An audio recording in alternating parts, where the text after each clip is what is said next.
બનાસકાંઠા જિલ્લાના ધાનેરા ખાતે આવેલી પ્રાંત કચેરી અને જનસેવા કેન્દ્રની બહાર વરસાદી પાણીનો ભારે ભરાવો જોવા મળી રહ્યો છે।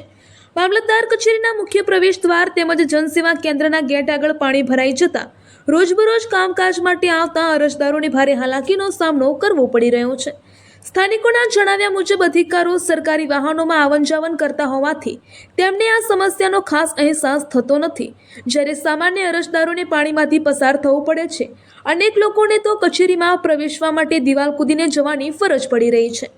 સવાલ એ ઊભો થાય છે કે જો જિલ્લાના મહત્વના સરકારી કાર્યાલયની બહાર જ વરસાદી પાણીનો નિકાલ થઈ શકતો નથી તો શહેરના અન્ય વિસ્તારોમાં સર્જાતી સમસ્યાઓના નિરાકરણ માટે તંત્ર કેટલું ગંભીર હશે। વરસાદી પાણીના કારણે અરજદારોમાં ભારે રોષ જોવા મળી રહ્યો છે। લોકોની માંગ છે કે પ્રાંત કચેરી અને જનસેવા કેન્દ્રની બહાર તાત્કાલિક પાણીનો નિકાલ કરવામાં આવે અને અરજદારોને પડતી મુશ્કેલીનો કાયમી ઉકેલ લાવવામાં આવે। રિપોર્ટર હિતેશ સોલંકી, ધાનેરા।